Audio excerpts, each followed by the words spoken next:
दोस्तों मेरे सामने एक पेशेंट बैठे हैं जिनको दो समस्या, एक तो शीघ्र पतन जल्दी कर जाता है, दूसरा होता है एक बार निकलने के बाद दोबारा खड़ा काफ़ी देर बाद होता है।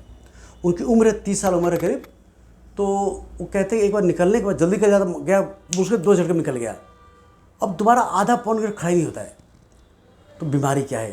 तो आप जान लो, एक बार निकलने के बाद दोबारा खड़ा होने के 2 कारण होते हैं। पहला कारण होता है आपको मेल हार्मोन कुछ कम हो, पहला कारण, जिससे कि मेल हार्मोन कम होने से आपकी डिजायर कम हो जाती है।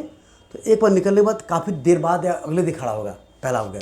सेकेंड मेन ज़्यादा कॉमन कारण होता है, उसे बोलते हमारे लिंग का रिफ्रैक्टिव पीरियड।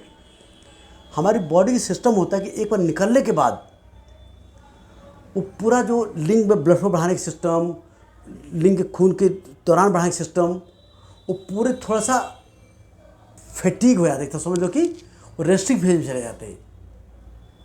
और ये रेस्टिंग फेज में कितना भी तो उत्तेजना करो, कितना भी सलाह कुछ करो, तो लिंग में खून दौरान नहीं हो, बिकॉज आपकी खून की धमनियाँ, ब्लड फ्लो, नसें सब रेस्टिंग फेज में है। फिर हम ही मान लो कोई मुझे यहाँ से आधा घंटा दौड़ा दो, यहाँ से 2-3 किलोमीटर दौड़ा दो, तो क्या मैं रेस्टिंग फेज चला थक जाऊँगा, फिर कम से कम आधा घंटे बाद दोबारा दौड़ पाऊँगा, है ना। उसे बोलते हैं रेस्टिंग फेज। उसे मेडिकल टर्म बोलते हैं रिफ्रैक्टिव पीरियड। रिफ्रैक्टिव मतलब कि दोबारा खड़ा होने से रेजिस्टेंस, नॉट रेडी। तो ये जो रिफ्रैक्टिव पीरियड होता है, जब लड़के यंग होते 17-18 साल की उम्र होते हैं, तो एक बार निकला और विदिन 5 मिनट रेडी। 22-23 साल उम्र होते होते एक बार निकला 15 मिनट में रेडी। 25 साल लड़का हुआ, 25 साल का, एक बार निकला आधा घंटे में रेडी। 30 साल उम्र में आधा पौना घंटे आसपास टाइम रहता है। 40 साल में 1 घंटा, 45 साल में 1.5 घंटा, 50 साल में 2 घंटा, 60 साल में 4 घंटा, 70 साल में 1 दिन। तो जैसे जैसे उम्र बढ़ती जाएगी, आपको रेस्टिंग, एक बार सीमेन निकलने के बाद, सेक्स होने के बाद रेस्टिंग फेज बढ़ता जाएगा, रिफ्रैक्टिव पीरियड बढ़ता जाएगा, आपको दोबारा खड़ा टाइम ज़्यादा लगेगा। तो ये मेन कारण होता है।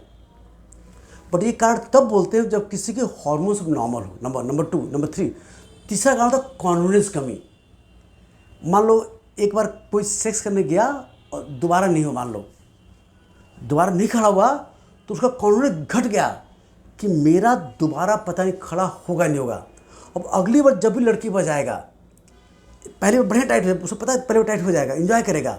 जब दोबारा करने बात आ गई, तो हाथ अपने गर्लफ्रेंड लगाएगा या वाइफ लगाएगा, और दिमाग लिंक पे लग रहा है कि पिछली बार तो सेकेंड टाइम खड़ा हुआ नहीं था, इस बार पता नहीं खड़ा होगा नहीं होगा, तो सेकेंड टाइम उसका एंजॉयमेंट घट जाएगा, तो फिर खड़ा होना सेकेंड टाइम बंद हो जाएगा। समझे? 4th, अगर आपका पार्टनर बहुत पुरानी हो जाएगी, मान एक ही वाइफ से या एक ही गर्लफ्रेंड से कई महीनों सालों से सेक्स कर रहे हो, तो नयापन घट जाएगा। जब नयापन घट जाएगा, तो एक बार निकलने में दोबारा करने में टाइम लगेगा। सेम गर्लफ्रेंड मान लो तुम मिलते हो 1 महीने, 2 महीने, 3 महीने बाद, तो नयापन बढ़ेगा, उत्तेजना बढ़ेगा। या कोई आपको नई गर्लफ्रेंड मिल जाती है, नई पार्टनर मिल जाती है, तो आपको उत्तेजना फिर बढ़ेगा, एक्साइटेशन बढ़ेगा, नयापन का होगा, तो बार बार खड़ा होने लगेगा। तो आई होप समझ आएगी कि बार बार खड़ा होने का कारण क्या है। तो अगर आपको हार्मोन नॉर्मल है, तो ये रिफ्रैक्टिव पीरियड है, या आपका लो कॉन्फिडेंस है, 2 चीज़ है। अक्सर मेरे पास मिलिट्री वाले आते हैं, मिलिट्री वाले लड़के आते हैं जो कि दूर रहते हैं, या जो अपने शहर से वाइफ से दूर रहते हैं, वो लोग 2-3 महीने में घर जाते हैं, 1 महीने के लिए। तो सोचते हैं कि रोज़ 2 या 3 बार करूँ, उम्र 50 साल है, 40 साल उम्र है, रोज़ 3 बार करूँ, तो नहीं होता है। जब शुरू में 1-2 दिन जाते हैं, नयापन रहता है, एक दिन, एक रात में 2-3 ट्रिप लग जाते हैं। 5-7 दिन बाद एक दिन गए, पहला ट्रिप हो गया, दोबारा ट्राई किए, नहीं खड़ा हुआ। जहाँ खड़ा नहीं हुआ, मन ने बोला खराबी आ गई। और फिर अगली बार हो गया, पहला ट्रिप और सेकेंड ट्रिप नहीं हुआ, तो धीरे धीरे हर फेल के बाद उनका कॉन्फिडेंस घटता जाता है। कुछ दिन में ऐसा होता है कि फर्स्ट ट्रिप भी नहीं हुआ, पहली बार खड़ा नहीं हुआ, तो कॉन्फिडेंस गिर जाता है, वो साइकोलॉजिकल का शिकार हो जाते हैं। तो समझो अच्छी तरह से कि बिना पुराना शुगर, बिना पुराना ब्लड प्रेशर, बिना हैवी के, बिना किसी नस खराब नहीं होता है। डर भगाना पड़ेगा। और हार्मोन नॉर्मल है, तो इसका मतलब कि ये साइकोलॉजिकल है, या रिफ्रैक्टिव पीरियड है, या नयापन घट गया है, कोई बीमारी नहीं है। ठीक है।